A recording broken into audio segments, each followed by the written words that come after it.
Fire Dancers. Episode 3 by Cantorin. You again. I could hear you coming up the street. There's a certain way your boots argue with cobblestones that gives you away. Come in, wanderer. Shut the door quick before the draft steals all my good heat and the bad air gets ideas. No, not that chair. That one rocks. This one. By the fire. I've picked it out for you.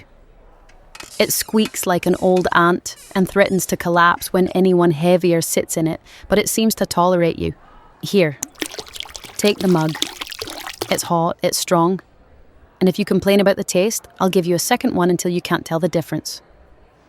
You've timed it well, you know. A few weeks from now, you'll hardly be able to breathe in here for smoke and sweat and arguments about whose grandmother danced better. The whole town will be out in the square, going round and round the fire till their legs beg for mercy. You asked me about that last time you were in. You watched them out there. All those people spinning and stamping in the cold, faces red, hands linked, as if the world would end if they stopped for a heartbeat. And you said, this town really likes its circles. You wanted to know where it started. Well, sit, drink, and I'll tell you what my grandfather told me and what his own grandfather swore was the truth. The night the lake tried to breathe through our streets, and the only sensible idea in Milo 3 Mug's entire career. You can't see the lake from this tavern. There's stone in the way. Walls, alleys, crooked houses that lean very politely against one another so they don't fall down. But it's there. Stand outside on a still evening when the wind's gone off to bother someone else and you can feel it at the back of your teeth. The air tastes a little heavier. Damp rock, cold metal, something flat and wide and patient. It's not a small thing, our lake. We call it that because we have no better word. You can walk from dawn to dusk along its shore and still be staring at the same grey water, curving away into distance when the sky is the right kind of blank. You can't tell where one stops and the other starts. A long time ago. Long enough that most of the names are worn off the story and only a few stubborn ones are left. Folk here already knew to be wary of it. They kept to certain paths in the woods. They didn't go down to the shore if the mist lay thick.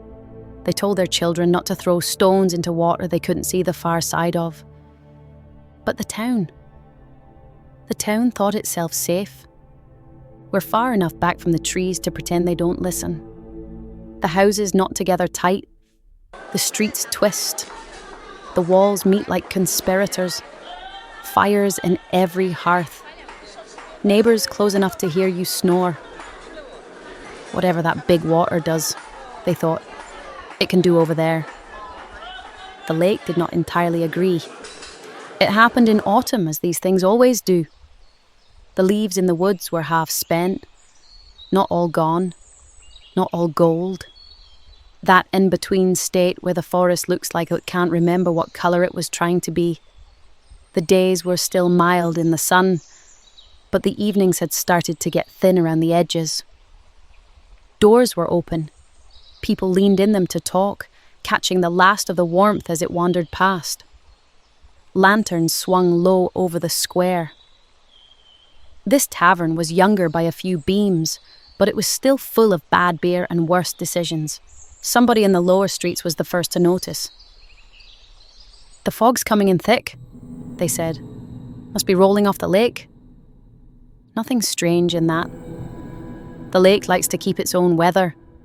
People shrugged and went back to arguing about whose cousin had married beneath themselves, but the mist didn't sit where it usually does. It rose from the water and kept rising until the whole vast surface was wrapped in white. Then it began to move. Not creep, not drift, move. Across the field between the town and the shore it came in a slow, deliberate sweep. It slipped through hedges, over ditches along the road. In the woods it threaded between trunks poured around roots. In the lower lanes it nosed its way between houses, soft and low, curling around doorsteps. It'll sit in the hollows, someone said, like it always does. It didn't. It climbed. By the time it reached the square, the far side of the bell tower was gone. Lanterns were smeared circles of light. People a few paces away were nothing but shapes, voices muffled as if they were talking through cloth. And the cold came with it. Not the clean bite of winter that stings your nose and makes your fingers ache honestly. This was a wet, crawling chill that slid under doors and into joints, that sat on your chest and pressed, that slid into old scars and reminded them of things they'd rather forget. People panicked. We are honest about that in this town. No one pretends our forebears were brave statues. Shutters slammed, children were snatched up, doors banged shut one after another, the sound going flat in the thick air. Fires inside were poked frantically. Someone spilled coals trying to build their hearth higher and nearly set their own curtains alight. The mist didn't care.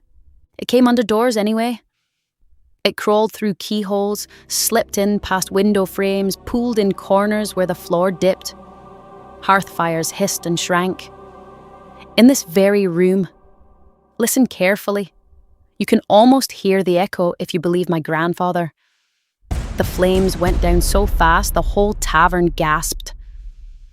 That's where Milo 3 Mugs came in. You'd have liked Milo from the way they talk about him. Hard man to miss, they say. Beard like a badly kept hedge. Nose that had met more than one fist. Walked like he was arguing with the ground. On market days, he debated politics with the statue in the square and usually lost. Once upon a time, he had prospects. He was the bell ringer's apprentice, did you know that?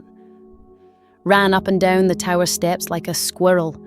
Knew just how hard to pull the rope to make the sound carry to the far farms. He could tell the hour by the sky and the echo off the hills.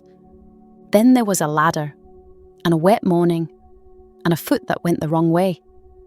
He fell halfway down the tower, somehow survived, and smashed something in his leg and his head on the way. After that, heights made him shake. The rope burned his hands raw. The bell's toll set off a buzzing behind his eyes that sent him stumbling down to the tavern for medicine in liquid form. The medicine stuck. From all the stories, if there was a rotten choice to make, Milo would make it twice, just to be sure the first time wasn't an accident.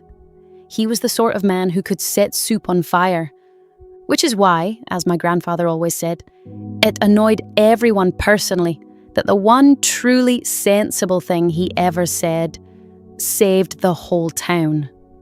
On that night, with the mist clawing its way into people's houses and the cold sinking its teeth in, everyone was busy making their fear worse.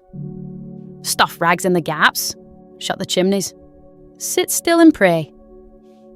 In he staggers to the square, soaked to the skin, eyes wide, coat hanging off one shoulder. He'd been up by the tower, he said later, watching the fog climb like water in a glass. He takes one look at the way people are huddled in their houses with their tiny dying fires and goes, very hoarse, "You're freezing to death separately when you could be warming up together." Of course no one listens. So he does what all truly desperate men do. He shouts louder. "Get the fires out here," he yells. "In the open. Big ones, in the wide streets. We can't keep this out, so we might as well see it coming." Then, and this is the bit my grandfather loved best, he doubles over and is spectacularly sick in the gutter. From a mixture of terror, drink, and effort. It is very hard to argue with a man who has just staked his dignity on an idea like that.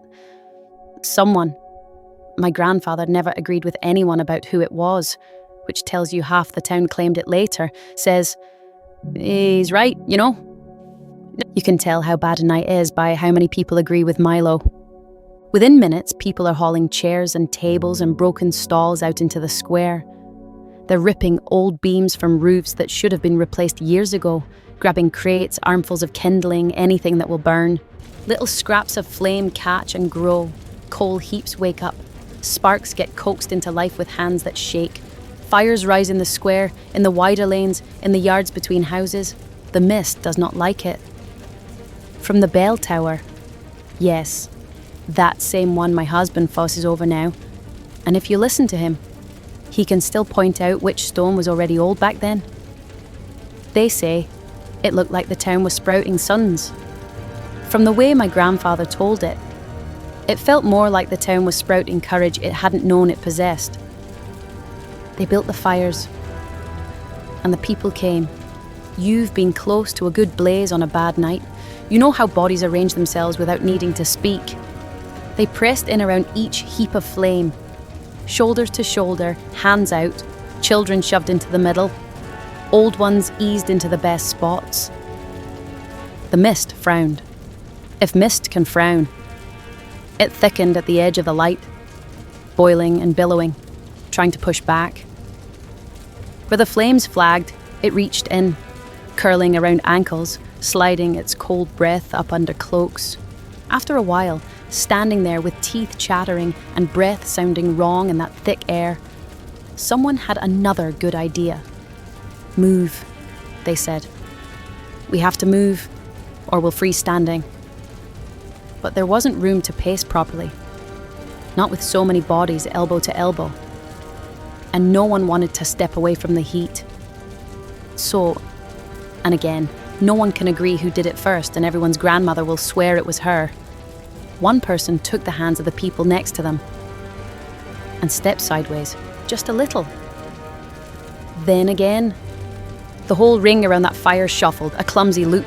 Boots scuffed the cobbles, cloaks brushed, firelight slid across faces one by one. Fear, stubbornness, bewilderment, all turned gold for a heartbeat. Round, someone muttered. Round, keep going. Don't let the cold settle. At the next fire, they saw this and thought, well, that's better than standing like statues. So they did the same. Hand to hand, shoulder to shoulder, the step, step, step. The mist followed.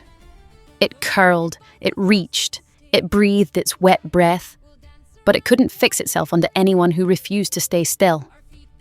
So they walked, they shuffled, they turned. It might have started solemn, a slow circling to keep the blood going. But fear is a strange musician. It changes the tune. A little girl tripped over her own feet, stumbled, and burst into this wild, half-hysterical giggle that was more shock than joy. She did it again, louder, because no one told her not to. Someone started clapping in time with their own steps. Someone else hummed a line of melody with no words, just something to hang their breath on a third person.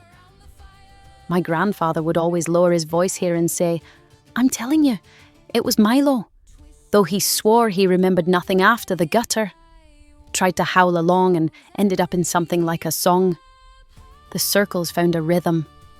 Round and round the fires they went, hands linked, feet stamping, breath gusting in white puffs. Faces turned from shadow to light to shadow again. If you'd stood on the hill outside town that night, my grandfather used to say, you'd have seen it. Little wheels of light turning in the fog, the town itself spinning slowly on its fear and refusing to fall over. They kept it up all night. When a fire burned low, someone gave up their place for a heartbeat, threw on more fuel, scrambled back into the chain.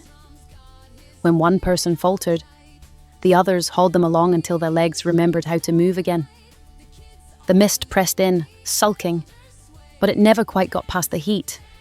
At some dead hour when even the ravens on the tower slept with their beaks under their wings, the old bell rang once.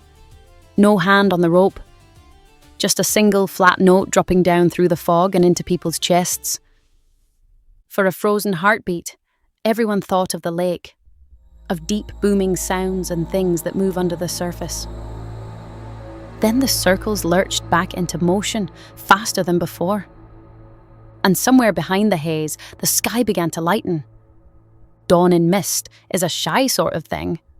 Light sneaks in sideways. Edges of things appear. Rooflines, chimney pots, the tips of trees. Colour creeps back into faces. The fog that felt solid starts to look like what it is. Breath on a glass. The mist thinned. Not all at once, but in long, reluctant threads. It slipped back into alleys and down streets, crawled away from doorsteps, seeped out through the town walls like water draining from a bowl. By the time the first beam of true sunlight touched the top of the bell tower, the air in the square was just air. For a long moment, no one quite believed it. The circles slowed, feet stopped, hands stayed locked like claws, knuckles white. Hearts kept hammering, waiting for the cold to sweep in again. Then somebody laughed. Not the merry sort of laugh you hear after a good joke.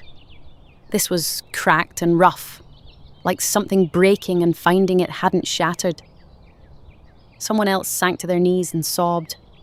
A third person shouted up at the perfectly polite blue sky, told it exactly what they thought of its timing. Slowly, hands came apart. People blinked at each other, as if surprised to still be there. They dragged half-burned tables away. They stamped on embers until they were sure nothing could flare back to life without permission. They limped home on stiff legs and tried to act as if it had all been some strange dream they were too sensible to believe in. But you don't forget a night like that. Not when you've felt the lake's breath in your streets. Not when you've seen your neighbours' faces turning round and round the fire, held onto their hands so tightly the bones remembered it for days. After that, you couldn't stop them. The next year, when the air first went thin and sharp and the trees in the woods began letting go of their leaves, someone built a fire in the square. Just to take the chill off, they said. Just for company. A few neighbours joined them. They linked hands, half in jest, half because their bodies remembered before their minds did. They took a few steps sideways. Round, round. Someone hummed. Someone added a drum. Someone else wrote words to the tune without telling anyone, because that's how songs are born. The year after, the fire was taller. More people came. Children clamoured to be swung between adults. Old ones told anyone who'd listen that they were doing it wrong and then joined in anyway. Stories softened as they do. The night of the mist turned into something you only talked about when the longer shadows fell. The dancing became a tradition, then a custom, then a festival with a name and more food than sense. We call it round the fire now, as if that's all it is. We hang lanterns, we roast chestnuts, we brew things strong enough to knock the truth sideways. People from other towns come to watch and join in and say, "What a charming local habit." We laugh. We agree. We tell them a version they can take home. How once, on a cold night, our ancestors did a foolish, brave thing and danced till dawn. But if you look closely, you'll see the older ones never let the circle break entirely. When one ring falters, somebody links it to another. When the fog curls down the alley, just the ordinary kind most years, every hand tightens for a heartbeat before they remember this is fun now. And if the stories are right, somewhere on the edge of that first night, Milo 3 mugs shuffled by, raising a mug he hadn't paid for and yelling, "I told you lot to light the fires, don't you forget." We don't. We remember that the one clear thought in his muddled head saved them, once when the lake decided walls weren't enough. We just choose to remember it while we're laughing and stamping and spinning so fast the mist can't quite find a place to settle. So there you have it, wanderer. That's why, when the year curls in on itself and the air gets thin, this town goes out into the cold on purpose and turns in circles till its bones ache. It isn't just merriment, it's memory. When you go on your way, and you will, you've got that look. And some evening you find yourself humming the tune they use out there. Don't let it just be a pleasant little song about fire and friendship. Remember a night of thick white in the streets, and the wet, creeping cold, and a fool who shouted the right words for once. Remember a town that decided, if it couldn't hide from the dark, it would face it together and move. Now finish your drink before it goes cold. The fire's burning down, and I've got birds to settle in the tower before the fog rolls in. And if you're still here when the festival starts, well, I expect I'll see you in the circle.